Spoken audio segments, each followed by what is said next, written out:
Esa combinación clave. Hablan, muchos hablan, otros critican, pero en realidad, ¿quién te escucha?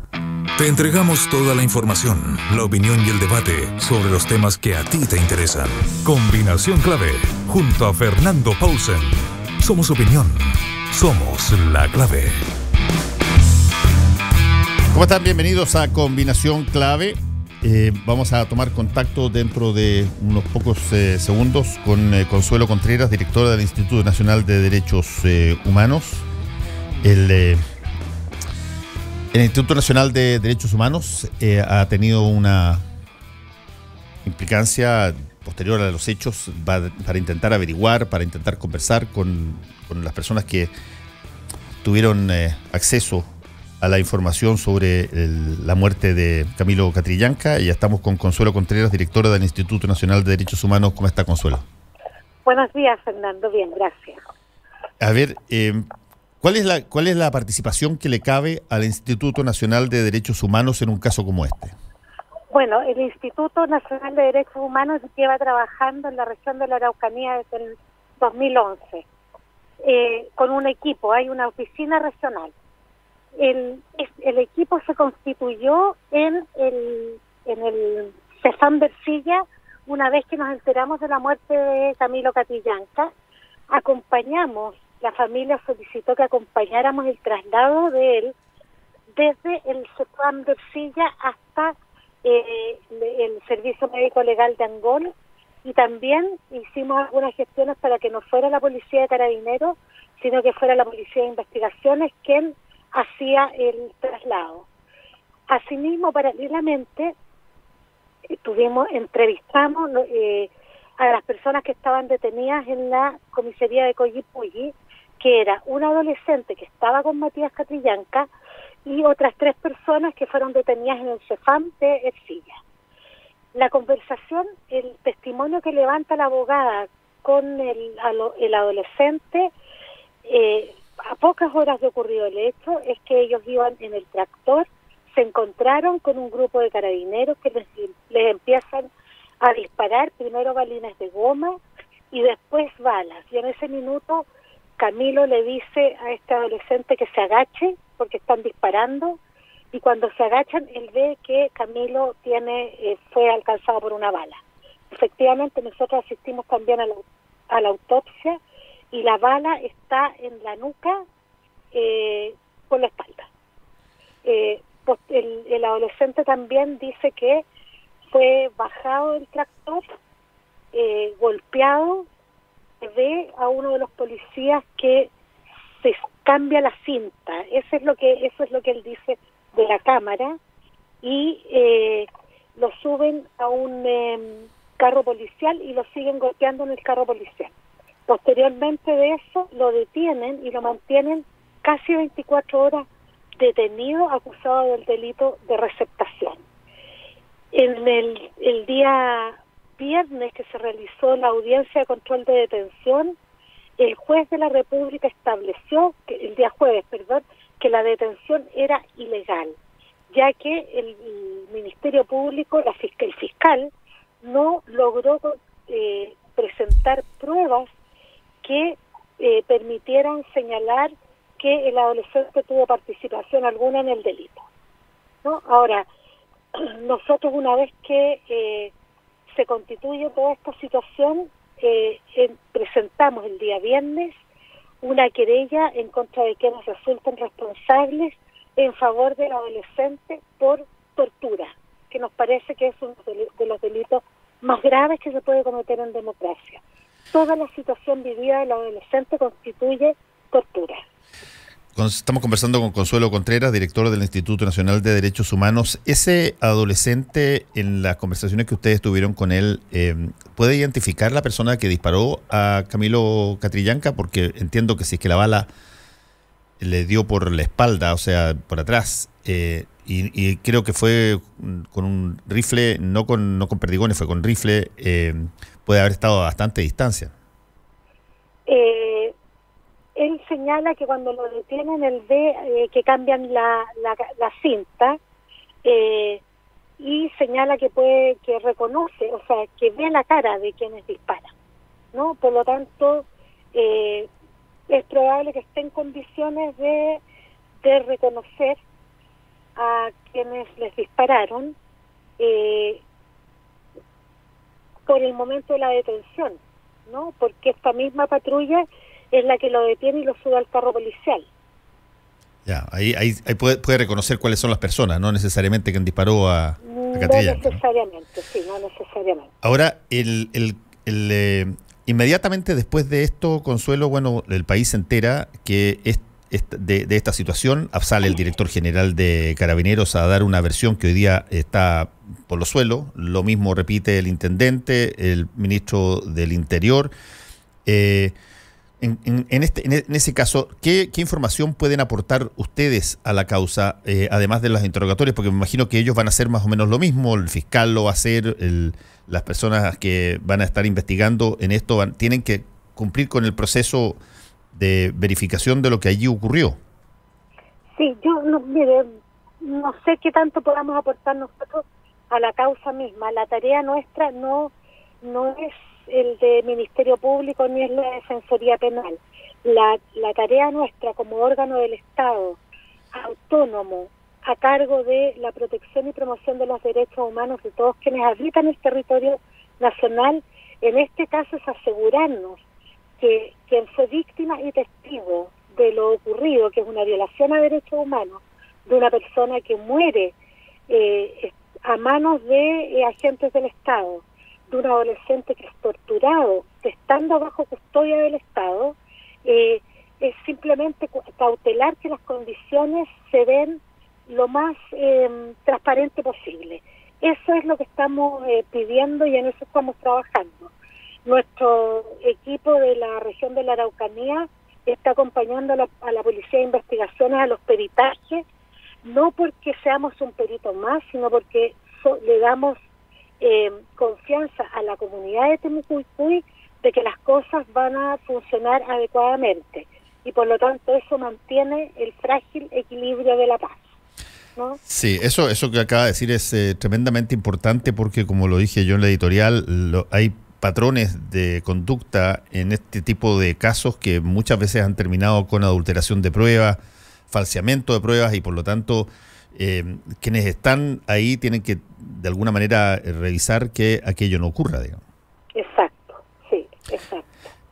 Ahora, hay un punto que tiene que ver con la participación de un comando que tenía un nombre muy conocido, que nadie lo criticaba, que en el gobierno, que se llamaba Comando Jungla y que ahora ha cambiado de nuevo a GOPE, pero había una discusión respecto de si que colocar ese tipo de dispositivo policial en una zona altamente combustible como es la Araucanía no iba más que solucionar problemas a agitarlo. Sí, yo encuentro preocupante que entiendo que sea una decisión del Ejecutivo, pero, así es. pero es preocupante desde la perspectiva de derechos humanos de que fuerzas que tienen formación más militar ingresen a comunidades indígenas, ¿no? Creo que la violencia no es el camino, la paz es el camino, y estas fuerzas sin lugar a dudas generan violencia.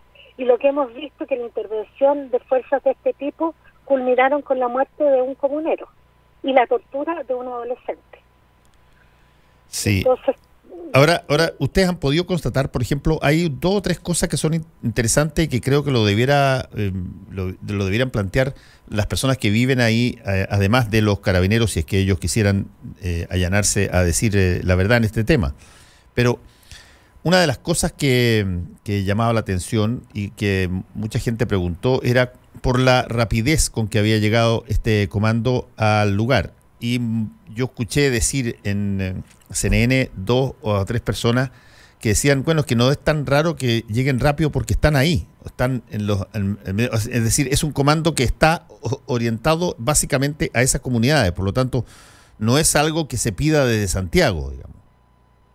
Bueno, eso es preocupante porque eso es criminalizar detrás de eso hay un concepto de criminalización del pueblo mapuche, y es un poco lo que vimos, que inmediatamente los acusaron de comisión de delito, cuando ni Camilo Catrillanca ni el adolescente habían participado en delito alguno. Por lo tanto, la presencia de estas fuerzas creo que es muy peligrosa y no, creo yo, que no permite entender la profundidad del conflicto sociocultural que se vive en la Araucanía. Ahora estamos conversando con Consuelo Contreras, directora del Instituto Nacional de Derechos Humanos. Aquí hay un punto que es extraordinariamente delicado, porque este tipo de cosas, cuando se suceden varias veces, quebran o fracturan de una manera muy fuerte la relación entre la comunidad y quienes teóricamente están al servicio de protegerlos, que es la policía. Eso, si esto pasara en un barrio aquí en Santiago, bueno, habría una inmediata reacción para intentar que se reponga la sensación de seguridad en las personas que se supone que consideran que la policía trabaja para ellos en su seguridad y no contra ellos. Y sin embargo acá lo que se ha visto en videos, en un montón de cosas, es desgraciadamente casi todo lo contrario. Exactamente, eso también nos preocupa mucho. Nosotros hacemos permanentemente un informe de función policial. A fin de año vamos a presentar el informe policial del año 2017, que tiene que ver con la presencia del instituto como observador en marcha, en comisarías, en distintas formas de actuación policial. Y hemos estado discutiendo la necesidad de darle un vuelco, porque tiene que ver con violencia policial. Queremos darle un vuelco y introducir variables que permitan medir cómo la policía cuida efectivamente a la ciudadanía desde la otra perspectiva. Esta frase de su canción que dice "duerme tranquila, niña inocente", ¿en qué medida se cumple en las comunidades indígenas, en las poblaciones y en distintos lugares del país? Ahora, ahí hay que tener en cuenta que también en muchos de los lugares donde la policía acude hay efectivamente delincuencia, hay crimen, hay atentados de todo tipo. Por lo tanto, lo que usted habló, Consuelo, me parece bien. Usted habló de un balance delicado, porque ahí hay que efectivamente generar una relación que tenga tan claros los protocolos para funcionar, que no se sospeche a primer error o a la primera situación anómala que en realidad se entró para matar y no para proteger. Así es, exactamente. El balance es demasiado, el equilibrio es demasiado frágil para cometer errores. Por lo tanto, ahí hay que actualizar. Se requiere una modernización de Carabineros de Chile, con protocolos claros, transparentes, del uso de la fuerza. La sociedad democrática ha delegado en ellos y en las Fuerzas Armadas el uso de la fuerza, el uso de las armas. Ellos tienen el monopolio, mandatados por la autoridad civil. Por lo tanto, aquí hay que empoderar mucho más a la autoridad civil y modernizar a Carabineros de Chile. Consuelo, ¿ustedes han tenido la oportunidad de conversar con las autoridades de gobierno del Ejecutivo que tienen mando en todo esto que ha pasado, en el ministro del Interior, el intendente, alguno de la vocera, por ejemplo? No, por ahora no. Yo solo he estado en conversaciones con el ministro de Justicia y con el ministro de Desarrollo Social, en conversaciones más informales, pero preocupados del caso. No hemos tenido todavía contacto con el ministro del Interior y seguramente en esta semana voy a estar pidiendo una reunión con él. Ya, y esto es una cosa frecuente, que se pueda establecer contacto con el Ministerio del Interior. Sí, yo hasta ahora no he tenido problemas para relacionarme con ningún ministerio, esa es la verdad. Estamos conversando con Consuelo Contreras, directora del Instituto Nacional de Derechos Humanos. Esto que se genera por la brutalidad de una muerte, digamos, y que altera todo, ¿de qué manera cree usted que puede impedir que las cosas que se estaban haciendo en términos de la Araucanía? El ministro de Desarrollo Social había puesto un plan encima, habían varias personas que probablemente en otras circunstancias no hubiesen aceptado ser parte de esa mesa, aceptaron ser parte de esa comisión, pero ¿de qué manera un evento como este puede desarmar, justamente por lo delicado del balance, puede desarmar aquello que se estaba construyendo en el sentido positivo? Bueno, el riesgo es muy alto y yo creo que ahora hay que realizar algunas acciones de manera rápida. Reconocimiento constitucional y creación de avance en el proyecto de ley que crea los consejos de pueblos indígenas, de manera tal de ir teniendo referentes con quienes dialogar. Y es importante ahora generar un diálogo político. Aquí hay falta política, sobra violencia y falta política. En el diálogo con voluntad política, que se tomen decisiones con todos los actores involucrados y empiecen a implementar acciones que vayan más allá de los anuncios. La región de la Araucanía ha tenido desde hace muchos años anuncios. Ahora es momento de implementar las acciones que permitan construir los caminos de paz y dialogar en serio, con voluntad política, de realizar las acciones que la mesa esta de diálogo decida. Sí, ahí usted mencionó el reconocimiento constitucional, que es una cosa que ha estado varias veces arriba de la mesa y que distintos gobiernos nunca lo han abordado como parte de su deseo o competencia específica. Y hay también toda una cosa que tiene que ver con los niveles, no sé, eventuales de autonomía o las posibilidades de recuperación territorial, que son situaciones más delicadas y que menos se ha habido disponibilidad para ellos, salvo lo que normalmente se ha hecho a través de la entrega de tierras por CONADI. Así es, pero desde hace mucho tiempo, creo que a fines del gobierno del presidente Lagos, se creó la Comisión de Verdad Histórica y está el documento final de la Comisión de Verdad Histórica, donde se señala claramente y hay acuerdo respecto de las tierras que deben ser devueltas a las comunidades, porque son tierras de merced o fueron tierras ancestrales. Ese mapeo está hecho.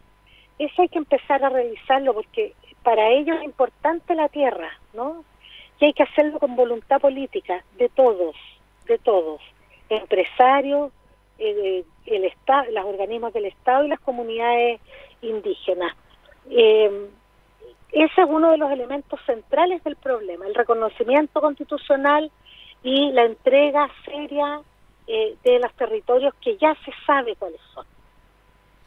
Sí, el único problema de eso quizá, y lo demuestran acciones de los dos últimos gobiernos, el de la presidenta Bachelet II y es que hay ciertas cosas como esa que usted está mencionando, una suerte de recuperación o de retorno de tierras y de territorios ancestrales, que si es que no cuentan con la total y absoluta convicción política del Ejecutivo, no pasa nada. Lo mismo que pasó con, qué sé yo, la reforma a la Constitución en el gobierno pasado, con un proyecto a 9 días o 10 días de terminar el gobierno. Si es que no hay resolución, si no hay voluntad política, si no se le pone esfuerzo detrás de la idea, bueno, la idea queda dando bote, pero no se ejecuta. Exactamente, sí. Se requiere voluntad política, se requiere voluntad de todos para esto. Uno tiene que entender que lo que ocurrió en la Araucanía efectivamente es un error del Estado desde hace mucho tiempo. Los pueblos indígenas y las comunidades no están pidiendo las tierras de las que se apropiaron los españoles cuando llegaron a la colonia. Están pidiendo, la colonia española hizo un trato con los pueblos indígenas y les mantuvo sus territorios, ¿no? Fue después el Estado chileno quien llama a colonizar y le entrega a colonos tierras que no le pertenecían al Estado, que le pertenecían a las comunidades de pueblos originarios. Entonces aquí hay una deuda del Estado para todos lados.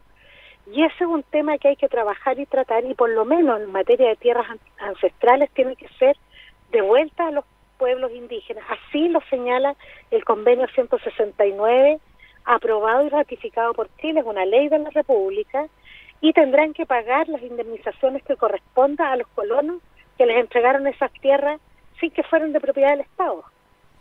Sí, eso se ve hoy día bien lejano, pero efectivamente no es una cosa que haya que inventar, digamos. Está ahí para retomarla, digamos. Está ahí, están todos los antecedentes al respecto, y hay que tener la voluntad política de iniciar ese proceso.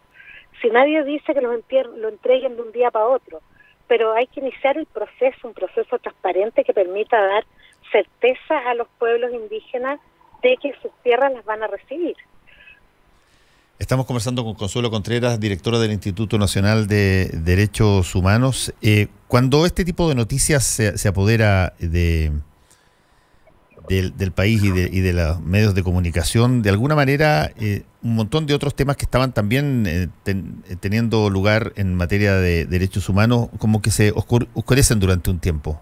¿Cuáles son las cosas que al Instituto Nacional de Derechos Humanos preocupa de lo que ocurre en Chile, no solamente en el ámbito no solo en el ámbito de la Araucanía? Bueno, uno de los temas que nos ha tenido muy preocupados en este último tiempo es el tema empresa y derechos humanos. Tuvimos la misión de observación de Puchuncaví Quintero, ahora vamos a tener una misión de observación en Tierra Amarilla y algunas otras zonas de la región de Atacama, y el informe anual tiene un capítulo respecto de empresa, derechos humanos y borde costero. La afectación a derechos humanos que está ocurriendo en el país en materia de empresas relativas a gran minería, energía y acuicultura están afectando gravemente los derechos humanos de los habitantes de esos lugares. Ese es uno de los temas que nos preocupa. El otro tema que nos mantiene permanentemente preocupados y atentos es el tema de tortura. Nosotros hacemos visitas a distintos recintos donde hay personas bajo custodia del Estado, hospitales psiquiátricos, centros de niños, cárceles, fundamentalmente cárceles, y hemos detectado distintas situaciones de tortura frente a las cuales nos querellamos de manera inmediata. Pero preocupa que ya a estas alturas de la democracia, de la recuperación de la democracia, las prácticas de tortura sigan instaladas en el país. Yo creo que esos son de los problemas fundamentales que nos han mantenido ocupados este año. Niños, medio ambiente, y ahora estamos empezando a trabajar en los temas de violencia hacia las mujeres. Carolina Peña, que es una tuitera, pregunta: ¿el joven testigo está protegido, su familia también? ¿Cuál es la situación de él? Bueno, el adolescente tiene esta medida que fue acogida por el tribunal, donde la policía carabinero no se puede acercar a él. Pero el joven está protegido por su familia y por su comunidad, protegido y apoyado por su familia y por su comunidad. Muchísimas gracias a Consuelo Contreras, directora del Instituto Nacional de Derechos Humanos, por esta entrevista. Muchas gracias. Gracias a usted, Fernando. Hasta luego. No te separes de la 92.9. Ya regresamos con más opinión y debate en Combinación Clave. Quédate en la clave. A las 5.